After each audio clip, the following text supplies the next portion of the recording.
Las sociedades secretas, los cultos paganos y las sectas han proliferado por todas partes. Muchos líderes religiosos han llevado cautiva la voluntad de sus seguidores, manipulándolos a su voluntad y en su mayoría con fatales consecuencias. Tal es el caso que a continuación te voy a relatar. Todo comenzó a finales de los 80s, en un pequeño poblado de Michoacán, del cual me reservo el nombre, aunque su historia permanece en el anonimato, al no ser del dominio público. Existe un común denominador en cómo las sectas surgen, y estas son las supuestas nuevas revelaciones de algún líder carismático, y en la historia que te voy a narrar a continuación, un hombre al que llamaremos Ramón. Contrario a lo que la mayoría pensaría, este era un hombre preparado e instruido que siempre se distinguió por ser más bien un escéptico, a pesar de que su abuela, con la que había crecido, le había inculcado la fe. Y es que desde niño había prometido confiar solo en lo que sus sentidos y la ciencia pudiera comprobar. Pues cuando era niño, había sufrido una experiencia traumática que su cerebro deseaba bloquear, pues había perdido a su madre en extrañas circunstancias. Así que al terminar su carrera, se desempeñaba como profesor de filosofía en una universidad de mucho prestigio, pues a base de esfuerzos se había ganado el respeto de muchos académicos, quien lo consideraban uno de los mejores en su ramo. Era un hombre solitario, y es que era demasiado terco y un tanto bipolar, por lo que era difícil la convivencia con él en cierta oportunidad, y por la materia que impartía, tocó un tema muy delicado, que era la fe y la razón. Defendía abiertamente su postura atea, ya que aseguraba que las religiones esclavizaban a la gente, aunque muchos de sus alumnos defendían con mucha convicción sus creencias, y esto fue notorio por todo el campus universitario. Era tanto el odio que sentía por la religión, pues incluso estaba escribiendo un libro al respecto. Así que de manera secreta, Ramón se dispuso a realizar un experimento social en el que él, a propósito, intentaría formar una secta para demostrar lo dañina que podía llegar a ser la fe para la humanidad. Este experimento, por supuesto, lo haría de manera oculta, pues era poco ético y esto le podía acarrear serias consecuencias. Ramón era un tipo sin escrúpulos a la hora de intentar lograr sus cometidos. Así que comenzó por utilizar la bondad y nobleza de una de sus estudiantes, que era muy ingenua y con deseos de ser aceptada. Así que comenzó a relacionarse con ella y astutamente le contó que ya no estaba tan seguro como antes de su ateísmo, y con ese pretexto le pidió ayuda para acercarse a Dios. Esto despertó el optimismo de la chica, que se llamaba Aurora, porque ella era una joven muy creyente, enseñada en la fe desde pequeña. Los días pasaron y los encuentros comenzaron a ser cada día más frecuentes. Así que después de algún tiempo, ya no era solo Aurora, sino un grupo de sus compañeros los que compartían su fe en ese campus universitario. El plan de Ramón había comenzado y estaba dando resultados, así que decidió dar el siguiente paso en su experimento, y era contar a sus nuevos hermanos que una noche, en medio de su soledad, un ángel se le había aparecido y entregado una revelación, además de haberlo ungido como profeta. La supuesta misión que el ángel le había encomendado era rescatar a sus hermanos y prepararlos, porque el juicio de Dios sería pronto desatado. Cuando maquinaba su astuto plan, no podía evitar el reírse y burlarse de lo que él consideraba patrañas, así como una aguda ignorancia y de cómo sus alumnos se tragarían su terrible engaño. Así que una noche convocó a sus estudiantes que se reunían con él para compartir su fe en el campus. Este dio un discurso elocuente y lleno de emoción que logró cautivar el corazón de todos los que lo escuchaban, ya que Ramón, además de elocuente, tenía muy buena oratoria. Al contar la supuesta revelación, causó opiniones divididas, pero la mayoría de los jóvenes decidió apoyarlo, al grado que se pusieron a las órdenes de él y le decían que él era el instrumento que Dios usaría para esa generación, llamándole el profeta. Al llegar a casa, Ramón no podía parar de reír, y es que todo le había salido a pedir de boca. Los chicos eran bastante manipulables. En ese momento se planteó la posibilidad de parar y mostrarles que todo se trataba de un experimento, pero algo en su interior lo motivó para seguir. Así que se planteó llevar su experimento a otro nivel. Y es que al ver que sus nuevos seguidores no oponían resistencia ni lo cuestionaban, decidió tratar con dos aspectos más delicados, pero sabía que si lo hacía, cruzaría la línea de no retorno. Así que haciendo uso de discursos y manipulándolos a placer, la primera cosa que intentaría era seducir a algunas de las chicas, para así ver la aceptación o rechazo que éstas le tendrían por el simple hecho de que lo vieran como el profeta. Él sabía que era algo muy peligroso, pero que de lograrlo no habría nada que sus nuevos hermanos le pudieran negar, pero que si fracasaba, podría pagar hasta con la cárcel. Esta idea lo tenía bastante pensativo, pero a la vez ansioso. Pero como era un hombre al que le gustaban los retos, decidió tomar el toro por los cuernos. Así que lo hizo, y se llevó una gran sorpresa al mirar cómo al acercarse a Marisela, una de las chicas, y decirle que quería acostarse con ella y que eso era parte de su misión, esta, lejos de rechazarlo, se sintió halagada. En los días siguientes, no solo Marisela fue, más bien la mayoría de las chicas tenían relaciones con Ramón. Él pensó otra vez en parar, pero ya había cruzado la línea y por temor de ser descubierto, le propuso a sus nuevos seguidores buscar un lugar para poder retirarse y no ser contaminados por el mundo. Para este punto, ya era más que evidente que dentro de la universidad algo raro acontecía con Ramón y sus alumnos. Al paso de los días, fue requerido por las autoridades universitarias que exigían una explicación, pero al ver el poder de persuasión que ya tenía sobre sus seguidores, renunció, al igual que a todos sus hermanos. La universidad cayó este hecho, pues al ser una universidad privada y de buena reputación, estos no querían ser relacionados con ese grupo.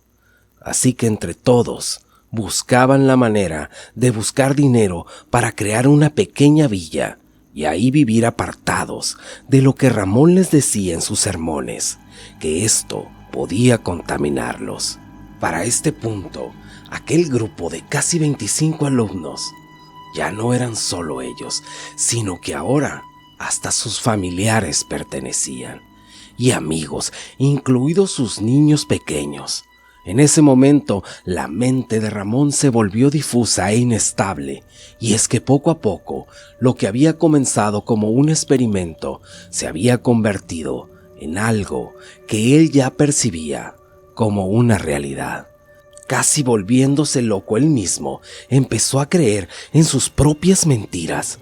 Al cabo de algunos meses, consiguieron hacerse de una propiedad, Y es que la presión y manipulación que Ramón ejercía era bastante, así que les dijo que debían de vender sus propiedades para así poder comprar un terreno en donde edificarían la pequeña villa que planeaba construir. Al principio, no todos estaban de acuerdo y comenzaron a dudar si hacerlo o no, pero la presión psicológica era demasiada. Así que lo que un día comenzó como un experimento se había convertido en una realidad. Ramón cada día se volvía más insaciable en su búsqueda de poder y autoridad, pues después de comprar el terreno comenzaron a levantar las viviendas y en medio un salón donde realizaban sus reuniones diariamente. Además, dentro de la secta había familias con dinero, pues en su mayoría eran personas con buenos trabajos, así que compraron tractores y maquinaria agrícola. El ambiente de esta secta, en cierta manera, daba una sensación de paz, tranquilidad y de mucha armonía. Y esto porque Ramón los mantenía aislados de toda tecnología y les prohibía revelar lo que sucedía en su congregación. Parecía que estaban viviendo en otros tiempos.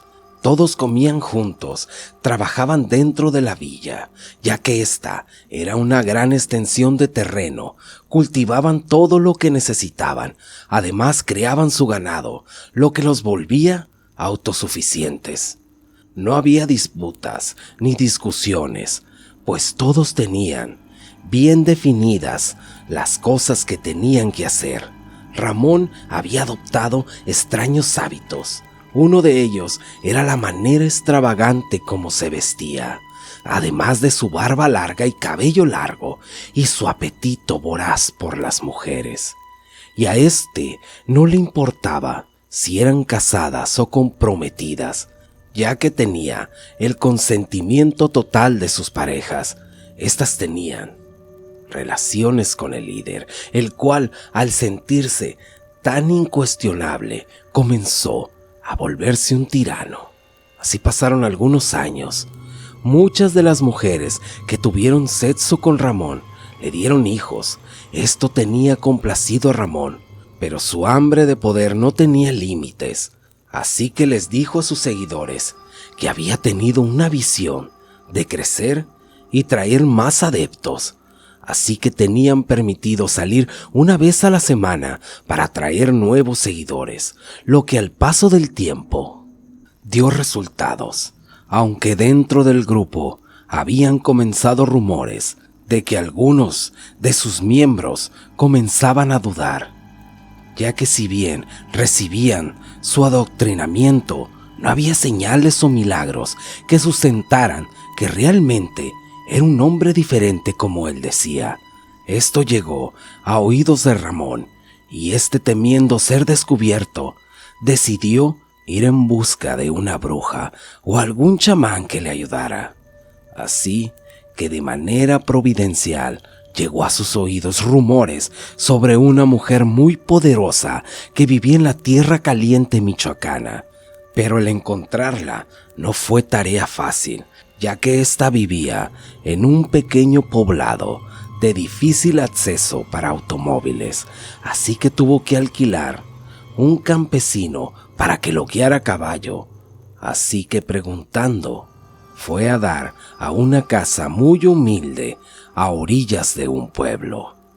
Este, al llegar, miró a la mujer, le explicó lo que quería y le preguntó si ella le podía ayudar. Pero este quería probar si realmente era capaz de hacerlo, lo que muchas personas le habían contado, pues se decía que ésta te podía adivinar pasado, presente y futuro, pero la mujer no era nada de lo que Ramón esperaba, ya que Lucía era bastante joven y hermosa. Esta le respondió: sé a qué has venido, sé lo que pasaste cuando niño, sé que prefieres negar y olvidar, que tu madre era una bruja como yo, y ahora tu destino te ha traído hasta mí. Sé que estás loco, pero a mí me gusta tratar con locos, riendo de una manera burlona, pero le advirtió que sus servicios no eran para nada baratos. A esas alturas, a Ramón no le importaba lo que tuviera que pagar, ya que él administraba los bienes de las personas de la secta. Pero Lucía, como se llamaba la bruja, no se refería a esa clase de pago. Ella le dijo que había alguien peligroso que deseaba acabar con ella y que ella lo ayudaría si éste terminaba con su enemigo. Ramón se quedó pensando, y es que, aunque ya había hecho muchas maldades, nunca había matado, pero se sentía amenazado de perder lo que había conseguido. Así que decidió aceptar, aunque esto tuviera que llevarlo a cometer un asesinato. La bruja le dijo a Ramón que primero lo tendría que preparar. Este no entendía, pero ella le dijo que regresara en 3 días, pero que esta vez tendría que venir con alguna chica. Así fue. Al cabo de 3 días, Ramón regresó para así prepararse como le había dicho la bruja. Él trajo consigo a Eunice, una joven que era de sus más incondicionales seguidoras. Cuando llegaron al lugar, Lucía tenía varias cosas en una mesa. El lugar estaba impregnado de olores como incienso y humedad, así que le dio un brebaje a la chica, que perdió el sentido totalmente. Después hizo que Ramón se recostara a un lado inexplicablemente. Este entró en un trance. Tenía alucinaciones y sentía que su cuerpo le dolía, pero de manera exagerada. Y en sus alucinaciones miraba varios animales y algo que parecían los gritos de una mujer. Cuando volvió en sí, tenía mucha sed, como si de una terrible resaca se tratara. Pero de Eunice y Lucía no había señales. Muy adolorido y mareado, trató de incorporarse, pero estaba muy débil. Así pasó esa mañana, en esa choza. Ya cerca de las 4 de la tarde, llegó Lucía, como si nada hubiera pasado. Ramón, al verla, la cuestionó de si qué había pasado y que dónde se encontraba Eunice. Ella solo sonrió y le dijo que él había llegado solo y que estaba delirando. Él se molestó y le dijo que no se quisiera pasar de lista con él, pero esta ni se inmutó y con una voz amenazadora le dijo que ahora las cosas se harían a su modo. Así que le dijo que ella iría con él. De inmediato se opuso, pero había algo por lo que no podía resistir a las órdenes de la mujer. Cuando llegaron a la villa, todos fueron a recibir a Ramón, que ni siquiera preguntaron quién era su acompañante. Todos se mostraban ansiosos por verlo de nuevo, en su mayoría sus mujeres. Todo marchaba bien, a excepción de un pequeño grupo que se empezaba a aislar de los demás.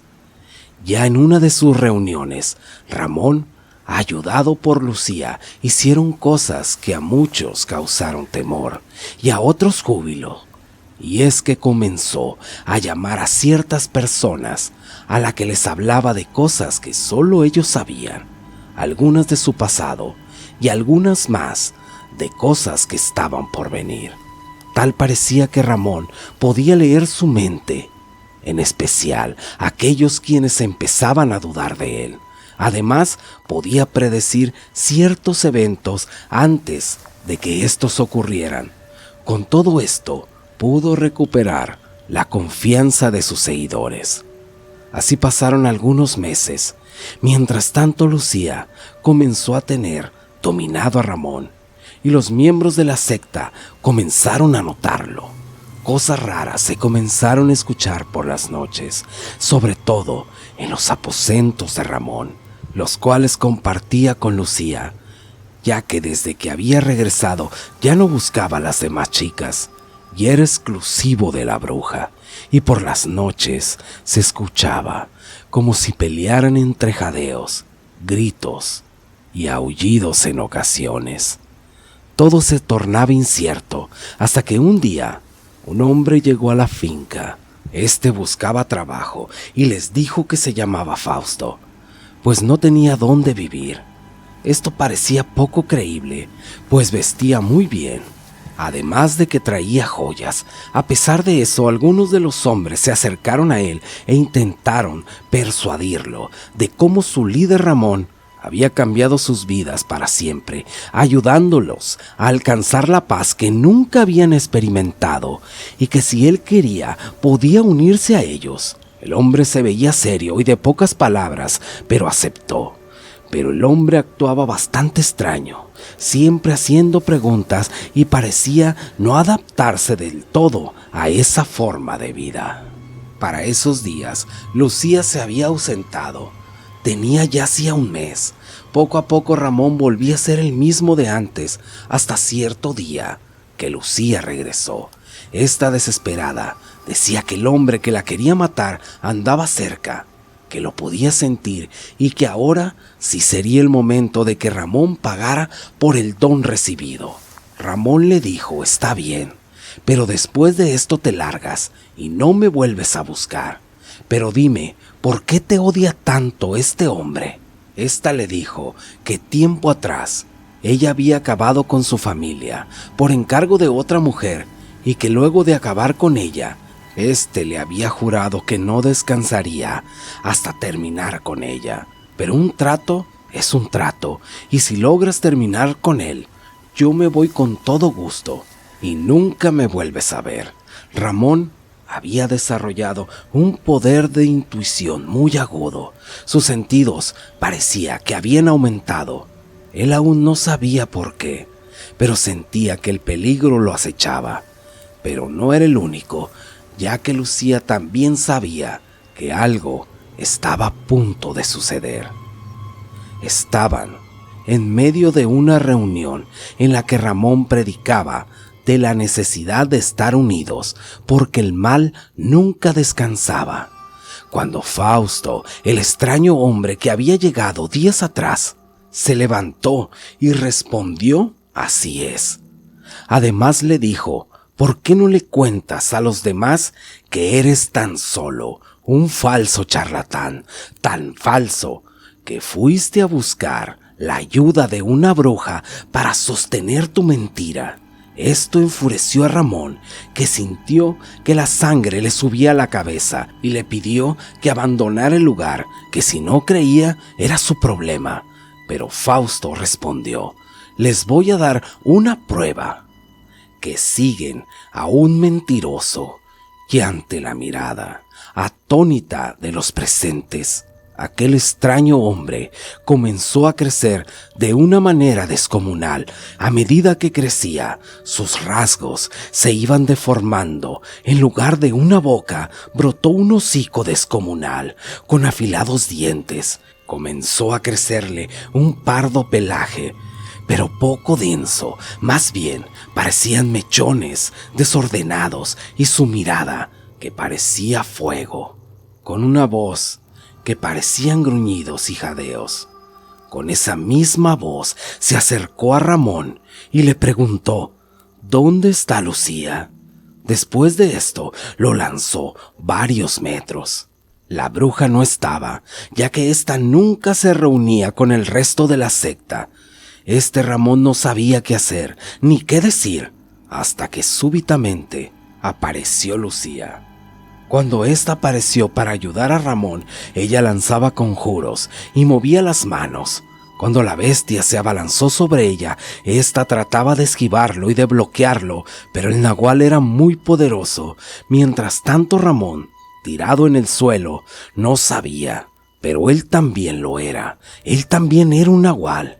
Y es que el día que fue a casa de Lucía, ella le había hecho un ritual muy antiguo, heredado de las tribus purépechas, ofrendando la vida de la joven Eunice. Así que en medio de unas raras convulsiones que se veían muy dolorosas, ya que las venas de la cara parecían explotarle del dolor, Ramón también se transformó en algo que más bien parecía un felino de enormes proporciones. Se incorporó y en un movimiento rápido se trenzó con la otra bestia. Pero ni Lucía ni Ramón, a pesar de estar ya transformado, podían con el poderoso nahual. La primera en caer fue la bruja, que fue alcanzada por una de las garras del nahual. Esta en su agonía le decía que no se saldría con la suya. Ramón, por su parte, parecía muy dañado, ya que lo habían atacado por la espalda. Cuando la bestia acababa con Lucía en medio de esa pelea, los demás hombres de la secta salieron deprisa del salón. En medio de gritos, histeria y desesperación por lo que adentro estaba ocurriendo, estos se armaron de valor y en un arranque de valentía derramaron combustible del que usaban para los tractores alrededor del salón y, llenos de terror, prendieron fuego. Cuando los nahuales se dieron cuenta, ya era demasiado tarde, y es que el fuego ya ardía con tal intensidad que les resultó imposible escapar. Tan solo se escuchaban alaridos, unos alaridos desgarradores, que al paso de los minutos se fueron apagando poco a poco en medio de ese fuego que parecía una sucursal del mismo infierno. Después de algunas horas lograron contener el incendio. Lo que quedaba de aquel lugar eran cenizas de lo que algún día era su paraíso en la tierra, y de su líder, que no era más que un hombre perverso. Todos estaban decepcionados por haber sido engañados de una forma vil. Pero ¿qué podemos esperar si hasta el diablo se viste de ángel de luz? La maldad existe, pero aunque las tinieblas sean tan densas, a veces la luz vence, esa luz que vino al mundo, pero los hombres amaron más las tinieblas que la luz. Ese es el origen de todo. No es falta de fe, más bien es saber no poner la fe donde no debemos. Estas personas lo descubrieron de la manera más aterradora, tanto que todos decidieron mantener esta historia en el anonimato hasta el día de hoy. Hasta aquí llegó el relato de hoy, y te agradezco mucho por haber llegado hasta el final. Que Dios los cuide a todos, y muchas gracias, y hasta la próxima.